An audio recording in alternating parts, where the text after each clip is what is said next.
Good morning बच्चों, प्यारे बच्चों।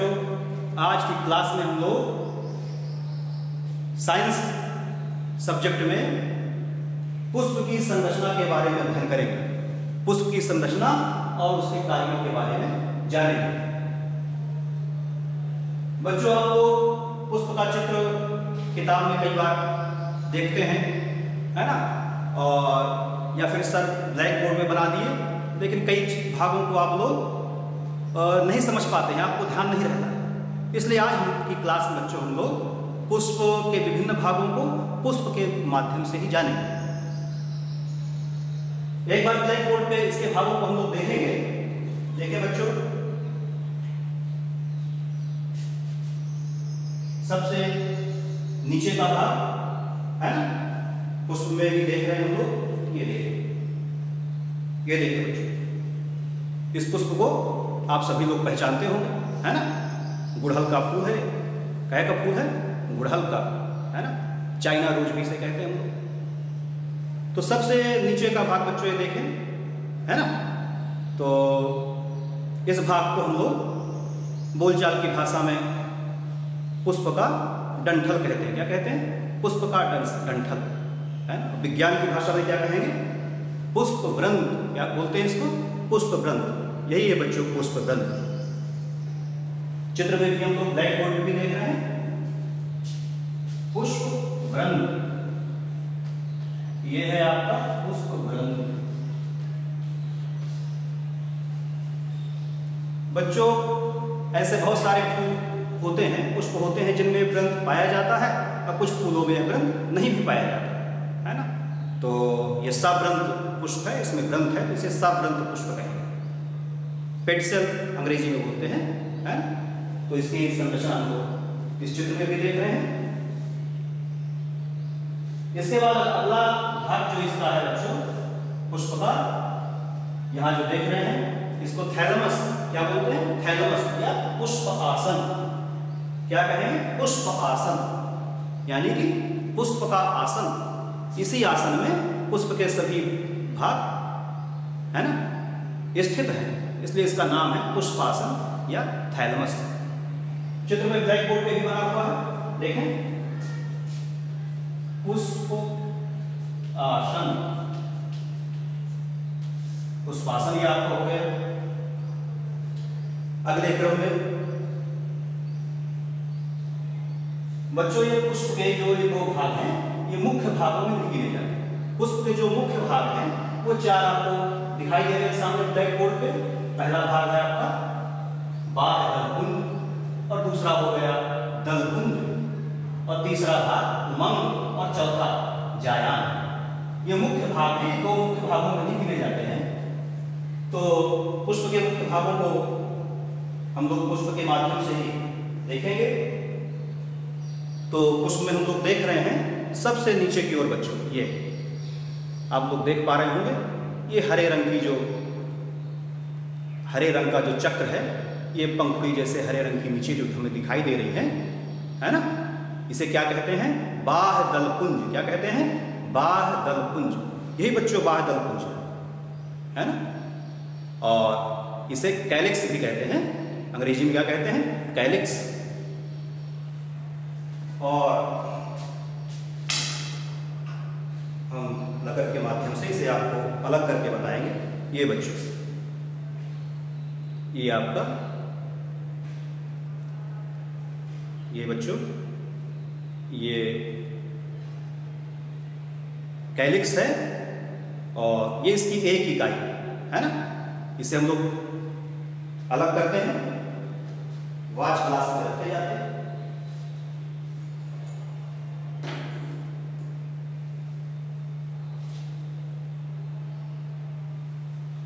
ठीक है, चलिए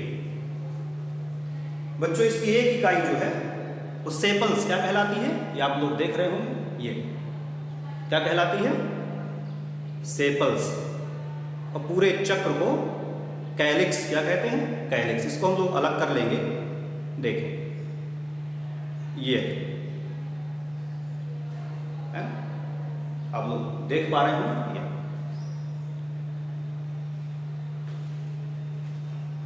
ये बच्चों सेपल्स हम लोग अलग कर चुके हैं। बच्चों इनका काम क्या है? इन सेपल्स का क्या काम क्या है? बाह्य दलपुंज का काम क्या है? बच्चों ये बाह्य दलपुंज पुष्प को एक सुरक्षा आवरण प्रदान करता है। जब ये फूल कली की अवस्था में होता है, जब बड के रूप में होता है, तो इसे ऊपर से ढक कर रखता है, जिससे पुष्प के आंतरिक अंगों की सुरक्षा हो सके, है ना। दूसरे पुष्प में हम लोग इसको देख रहे हैं। इस पुष्प में देखेंगे, देखिए इस पुष्प में कैसे जो कैलिक्स ने कैसे पुष्प को कवर कर रखा है और आंतरिक अंगों की इसकी सुरक्षा हो रही है, इसने ढक कर रखा है। तो इसका मुख्य काम यही है कि पुष्प के आंतरिक अंगों की सुरक्षा प्रदान करने का काम बाह्य दलपुंज का। ये देखिए दूसरी कली में हम लोग पुष्प की देख रहे हैं, कैसे इसने ढक कर रखा है। ये सेपल्स हैं, बाह्य दलपुंज है। ये देखिए, देख पा रहे होंगे, है ना इन्हें। ये बच्चों ये जो बाह्य दलपुंज है बच्चों, तो ये जब पुष्प बड़ा होता है, इसके बाद फूल बनता है, फल जब बनता है, तो बाह्य दलपुंज गिर जाते हैं, अपने से झड़ जाते हैं। लेकिन कई फलों में ये लगे भी होते हैं। जैसे आपके सामने में 1-2 फल लेके आया हूं, उसमें देखेंगे, देखिए ये सेपल्स देखिए, इस पे एक टमाटर है, देख रहे हैं, ये सेपल्स लगे हुए हैं, ये देख पा रहे हैं, ये है ना। तो ये देखिए, देख पा रहे हैं। इसी प्रकार दूसरे फल में हम लोग देखेंगे, ये देखिए, ये है ना, ये बैगन आप लोग देख रहे हैं। और देखिए इसके शेपल्स देखिए, बाह्य दलपुंज को देखिए, कैसे फल को इसने होल्ड करके रखा है, पकड़ कर, है ना, कैसे मजबूती से पकड़ के रखा है। तो ये सहारा दे रहा है ना, तने से जोड़ कर रखता है, मजबूती से बांधे रखता है और सहारा देता है। तो बहुत से बच्चों फलों में ये गिर जाते हैं, अपने से झड़ जाते हैं, लेकिन कुछ फलों में ये उपस्थित रहते हैं और उस फल को बांध कर रखते हैं, सहारा देते हैं। और आप लोग इस फल में भी देख रहे होंगे कैसे इसने जकड़ के रखा है बैगन को। ये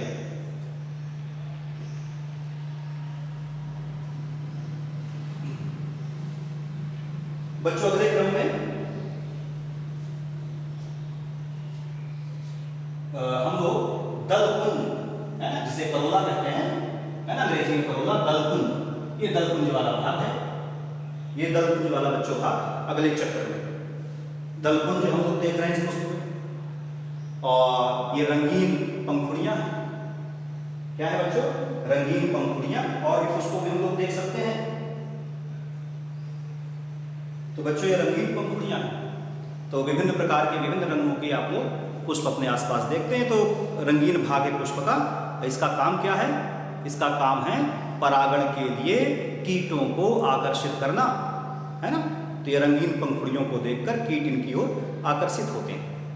तो ये करोला वाला भाग है आपका, ये चक्र है, और इसके ये पंखुड़ी को, है ना, पेटल्स क्या कहते हैं? पेटल्स कहते हैं। ये इनकी पंखुड़ियाँ, है ना, ये आप देख रहे हैं। इनकी पंखुड़ियों को हम लोग अलग कर लेंगे और फिर अगले आराम से धीरे धीरे इन्हें अलग करेंगे। ये देखिए, ये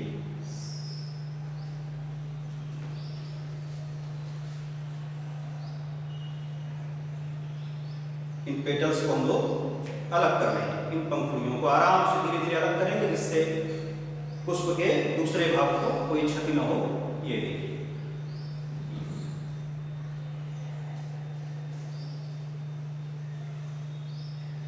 तो बच्चों इनका काम जो है, पंखुड़ियों का काम जो है, पेटल्स का काम जो है, तो कीटों को अपनी ओर परागण के लिए आकर्षित करना है। तो पुष्प की गंध से, पुष्प के रंग से कीट आकर्षित होते हैं और पुष्प में बैठते हैं उनके पैरों में या उनके शरीर के दूसरे भागों में कीड़ों के परागकण चिपक जाते हैं और जब वो दूर तक जाते हैं तो दूसरे पुष्प के वर्तिकाग्र पर जब गिरते हैं तो परागण की क्रिया होती है। बच्चों, अगले क्रम में पुष्प के अगले भाग को उमंग, जिसे एंड्रोसियम कहते हैं, उसको हम लोग देखेंगे, है ना। एंड्रोसियम को देखें, पुंकेसर को तो हम लोग पुष्प के माध्यम से देखेंगे इसको।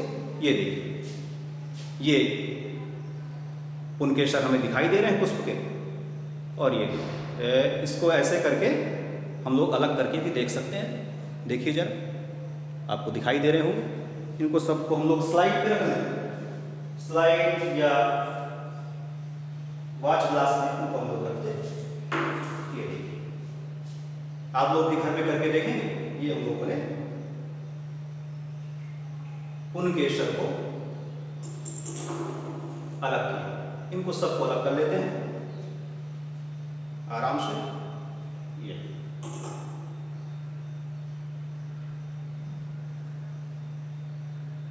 बच्चों, इन्हीं में परागकणों का निर्माण होता है और इसके भागों को हम लोग ब्लैक बोर्ड पे भी देखेंगे। और भी आपको दूसरे पुष्प में इसके भाग आपको पुंकेसर में दिखा रहा हूं, ये आपको दिखाई दे रहा हो। ये पुंकेसर एंड्रोसियम को हम लोग देख रहे हैं। ये इसको मैं अलग कर रहा हूं। ये देखिए,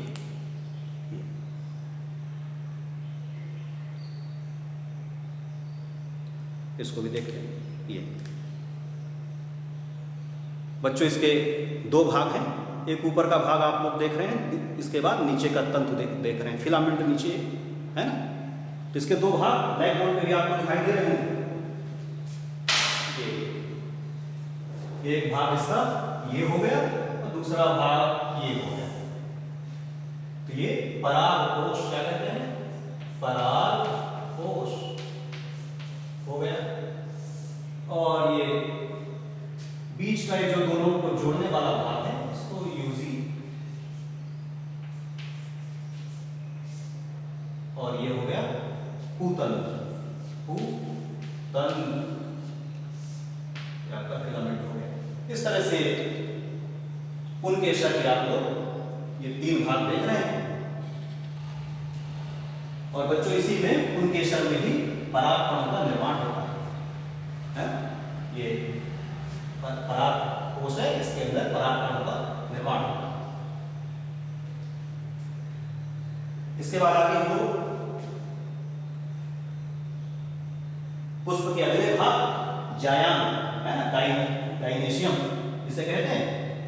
तो जायांग देखेंगे, स्त्री केसर वाला भाग देखेंगे, मादा जनन अंग पुष्प का देखेंगे। देखिए आप लोग, ये देखिए, दिखाई दे रहा होगा आपको। इसके बच्चों तीन मुख्य भाग हैं। देखिए, ऊपर का भाग, ये, इसके बाद बीच का भाग और नीचे का भाग, देख पा रहे हैं। इस भाग को बच्चों, ये आगे का जो फैला हुआ भाग है, इसे हम लोग स्टिग्मा क्या कहते हैं, स्टिग्मा, वर्तिकाग्र। और ये जो नली के आकार का भाग है, इस भाग को, ये देखिए, जो नली के आकार का स्टिग्मा के नीचे का भाग देख रहे होंगे, तो इसको वर्तिका क्या कहते हैं बच्चों, वर्तिका। और सबसे नीचे का भाग, सबसे नीचे की देख रहे हैं, तो नीचे के भाग को हम लोग अंडाशय क्या कहते हैं, नीचे के भाग को, इस भाग को अंडाशय। और यहाँ पर बच्चों अंडाणुओं का निर्माण होता है। ब्लैक बोर्ड पर भी एक बार देखें,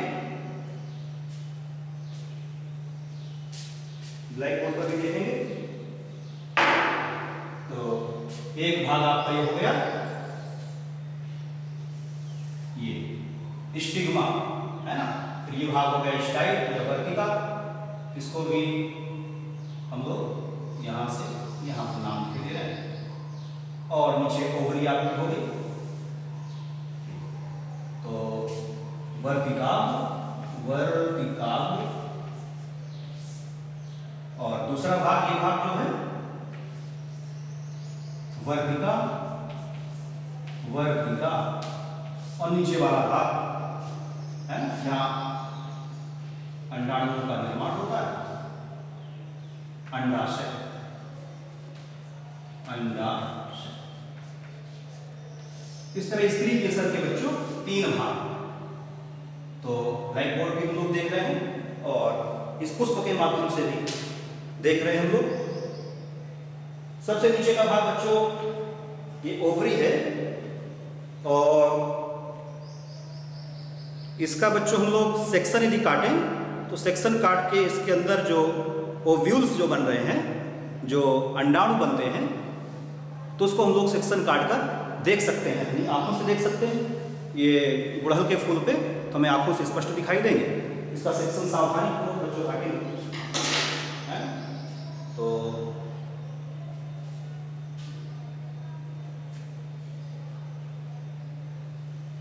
ऐसे करके ये देखिए,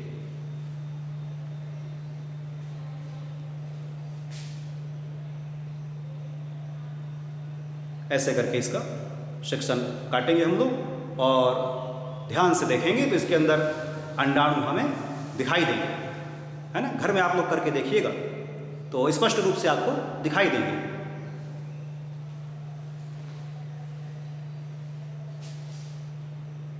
इस तरह से बच्चों हम लोग पुष्प के माध्यम से पुष्प के विभिन्न भागों को हम लोगों ने जाना।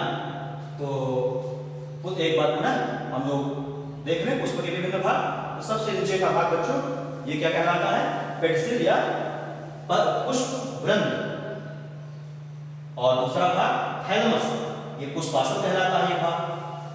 और अगले भाग पे ये हम लोग जो अगले क्रम में चक्र देख रहे हैं, हरी जो पत्तियां हैं जिसे हम लोगों ने पुष्प में देखा है, तो क्या कहलाता है, बाह्यदल पुंज, यहाँ बाह्यदल पुंज या इसे कैलिक्स कहते हैं। ये देखिए अगले क्रम में करोला देखेंगे, दल पुंज या करोला, ये रंगीन पुंज है।